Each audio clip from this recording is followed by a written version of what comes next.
This massive home tucked away in the Hollywood Hills is so remarkable, it served as the backdrop to more than one Hollywood film.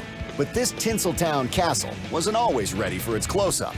This time capsule was a neglected old mansion until Lenny Fenton got a hold of it. It took him 25 years of painstaking, meticulous restoration and the determination to never take the easy way out. My friends and family, I'm pretty sure they thought I was nuts. And I totally didn't know what I was getting into. But it never stopped him.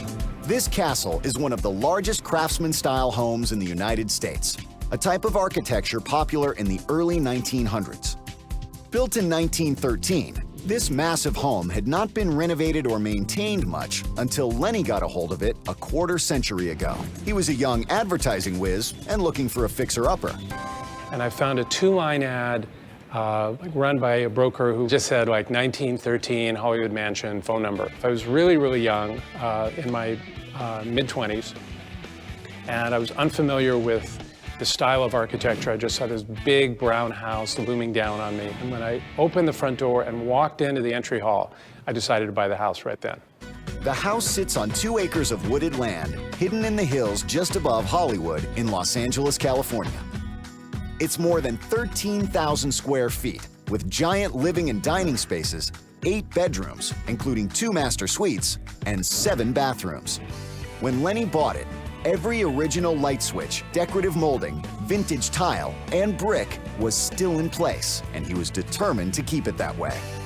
It's important to preserve these structures because they do make up the fabric of our cultural heritage. That would prove a major challenge for Lenny right from the start. Most of the house was structurally sound, except for one wall of the basement ballroom that was on the brink of collapse. We excavated the driveway down about to this grade level and then dug 3 very deep piers 24 feet down into bedrock. It took builders nearly 2 years to reconstruct the wall on top of those concrete piers. Lenny wanted it to look exactly the way it had been originally built. We usually found that if we thought about it some more, we scratched our heads, we did a little more research, eventually a right answer would present itself. He even hired historical architects, including Taylor Loudon, to make sure the restoration was accurate. Finding and sourcing material can be difficult, if not impossible. Lenny faced his biggest challenge when he turned his attention to rebuilding the bridge-like redwood terrace out back. It hides the start of a man-made creek below. The original terrace had fallen away. Every engineer he talked to wanted to shore the terrace up with steel beams. But Lenny insisted on staying retro. And we made the decision to rebuild it exactly the same way rather than using some more modern method of technology. From start to finish, the terrace took 2 years and $250,000 to reconstruct. Walking through the house is like going back in time, starting with the huge foyer and formal dining room to its left, where all of the African mahogany wood paneling has been revitalized and the 1913 oak floors refinished. To the right of the main entrance is what they used to call the drawing room, where the wealthy original owner installed his pride and joy, one of the home's most impressively preserved original items, a concert pipe organ. When I saw this, I was just kind of overwhelmed and I couldn't absorb it. It's mind-blowingly complex. 2 different basement rooms house the giant green air blower and electric switching components that run the organ. At the time this organ was built, complex organs were the most sophisticated and most elaborate electric devices that were produced in the world. Sort of like building a supercomputer in your basement if you were a rich and powerful person today. Lenny dug up even more history in the basement. Check out the massive boiler that used to run the home's steam heat and the 1913 tankless water heater that works today. Lenny refused to let workers pull anything original out, like this vintage electric panel, complete with marble face and brass switches. Contractors prefer to just rip all this out and put a new panel in its current location, but I like to retain all these artifacts in place. Next to that, a tank for the home's unique rainwater collection system. It pumps water up 2 floors to the 2 different master bathrooms, where Lenny can shower under either city water or pure rainwater. And this is definitely a bathroom to do it in.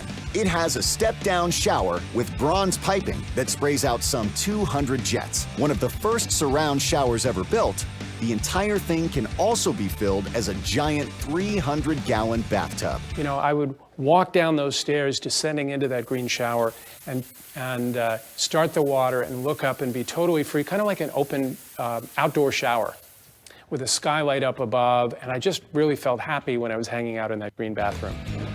The emerald bathroom leads to a sitting room and then into the master bedroom, rounded out by enormous his and hers dressing rooms on the far side. Down the hall is another bedroom with an imposing fireplace.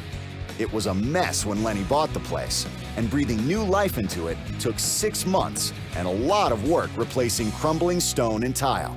So I took a few of the loose tiles with me, color matched them, cut out the damaged tiles, put in the new ones, reset them, regrouted them.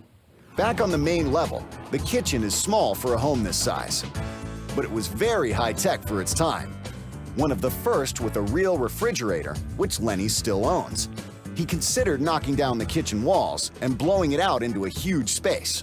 Even spent 18 months developing a plan and getting permits. But then he remembered his mission. And so I didn't do it. I canceled the permit, got the money back, never did the construction. In a house like this, changes that you make can be irreversible. That singular vision has made this Craftsman time machine ready for its close-up. It's so authentic, it's become a favorite for Hollywood producers to cast as a movie set. But that was not why Lenny poured his heart and soul into this place. I was really dedicated to doing whatever was necessary to polish it and make it the jewel that it had been originally. And after a quarter-century of obsessing over every detail, now Lenny can sit back and enjoy what he calls his personal Xanadu. So what does it cost to fully restore a 1913 Craftsman-style castle? The price of authenticity when we come back.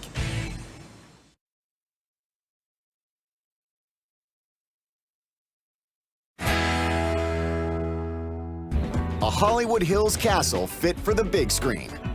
Owner Lenny Fenton painstakingly restored every corner of his 1913 Craftsman-style mansion.